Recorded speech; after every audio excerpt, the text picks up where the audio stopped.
Hello everyone! Welcome back again to my YouTube channel. So today's video ay isi-share ko lang sa inyo ang ganap today. Dahil today ay Sunday, so lumabas ako. So isi-share ko sa inyo kung ano ang aking nabili ulit. So dyan muna kayo at mag-i-intro muna ako.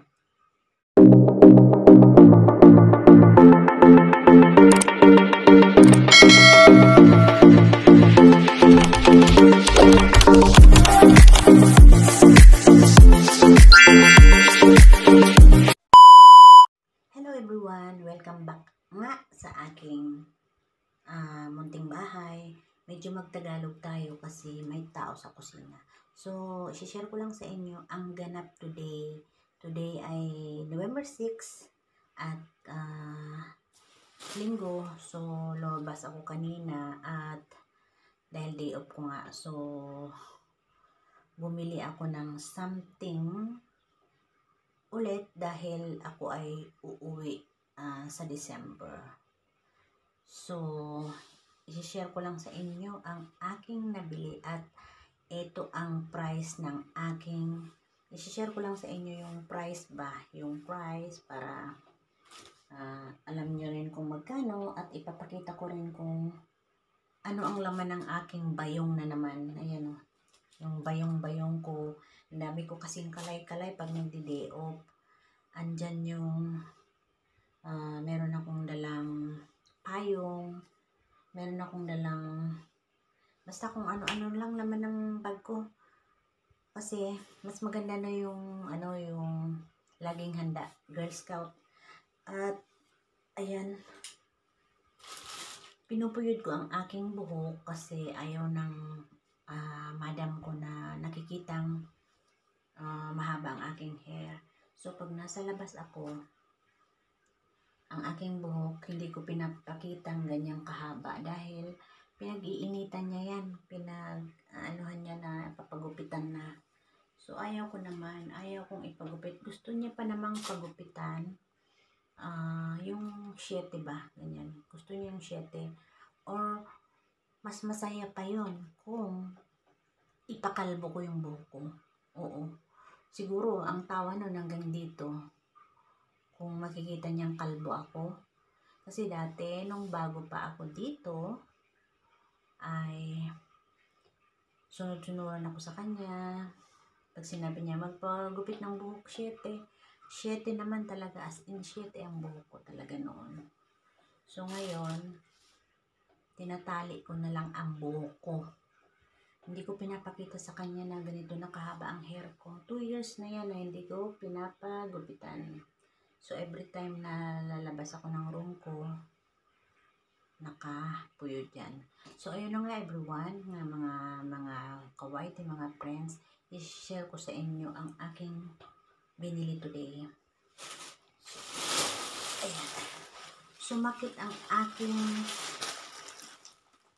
balikat dahil dito sa bit ko, ang layo pa naman ng nilalakad ko from the main road to dito sa bahay ng amo ko. So, ito ang aking binili today. Ayan, tingnan nyo, meron akong, pag nagdi-day off ako, meron akong dala nito. So, ito ay picnic mat kasi kung meron akong, halimbawa, mapadpad ako sa park, meron akong pangsapin, minsan humihiga lang ako doon. So, ito, minsan dala-dala ko. Kung wala man, minsan plastic. So, yan ang aking kalay-kalay always. Tapos, ito naman,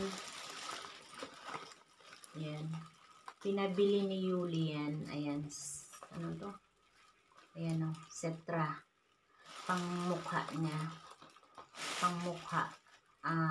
Pang ano niya sa face niya. So, pinabili ni Yuli. Ang isa ay 450. Dalawa ang pinabili niya. Tapos, ito yung dinner ko. Ayan.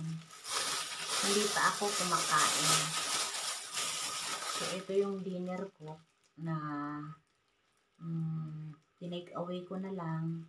At tuwing Sunday kasi pag nagde-day off ako, hindi na ako kumakain dito sa bahay. So, ito yung aking dinner at kakainin ko yung mamaya. Tapos, ito na ang aking binili. Ayan. Isang box na Toblerone. Ay, isang box. Dalawa pala yan. Ayan siya. Toblerone na ang bigat. 20 pieces pala siya. 20 pieces. Ayan. 20 pieces siya. And, ang presyo nito ay, sa value dollar, ang price nito is $30. Ang price niya. Pero dun sa pinagbilihan ko, ito ay 27 lang. So, ayan. So, dalawa ang aking binitbit kanina. So, ayan. Dalawang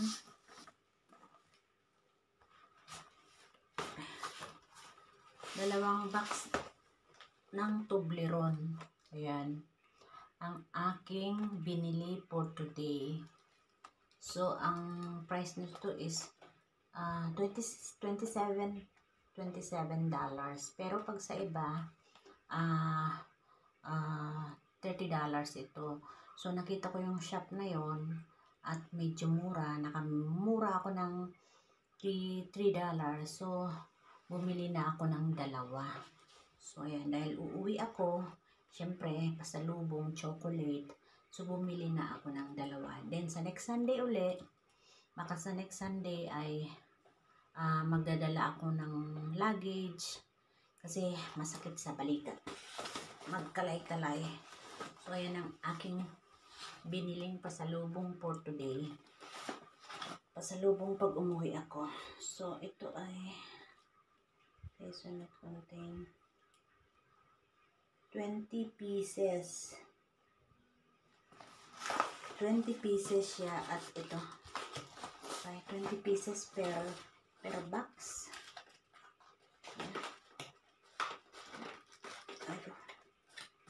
Ayan siya.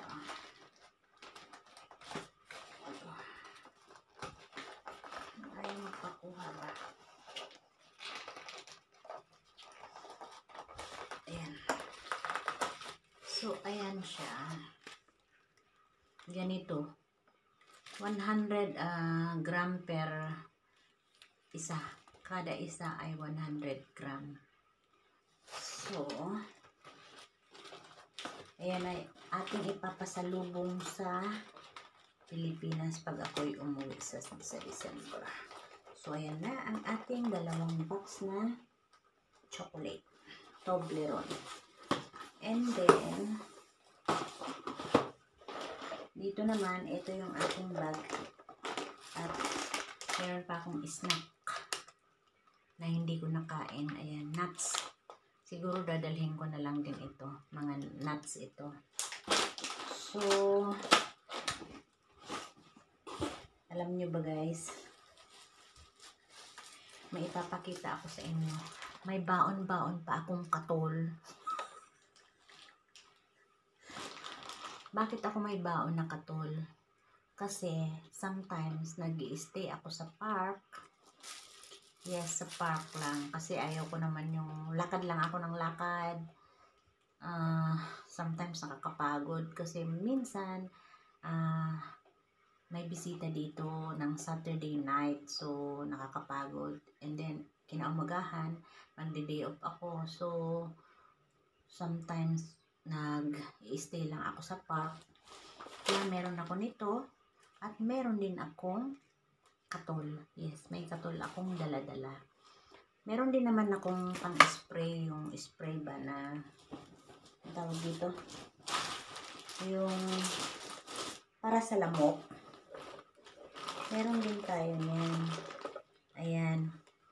Ito yung spray ko. Pero nagdadala talaga. nagdadala ako ng katol pa rin kasi sinisindihan ko yan kasi minsan umiidlip ako sa pot. Ayan o, maniwala kasi hindi, meron pa akong lighter sa bag. Ayan ang aking bag. Ito lang ang aking bag. Ayan o, Singapore. So meron din akong pang-spray sa lamok. Ayan. Pero meron din akong katol. Ayan na ang katol ko. Ay, ayan. Ayan. So, yan lang ganap for today. Today is Sunday. Ganap nung nag-day off ako. So, yan lang ang aking isi-share sa inyo. At yan lang ang ating vlog for today. Buhay OFW dito sa Singapore. Burgess Vlog. And thank you so much sa inyong panonood sa aking video. So, yun lang ang aking isi-share. So, bye-bye everyone. At kakain pa ako. Ayan. Yung dinner ko ay hindi ko pa nakakain. So, sa mga nakakapanood nito, ayun, totoo meron ako talagang dalang katol. So, bye-bye everyone. Thank you so much. Please don't forget to subscribe, like and share, and click mo na rin ang notification bell para lagi kayong updated sa aking mga new videos na i-upload. So, bye-bye na. Bye-bye everyone. And shout out sa inyong lahat.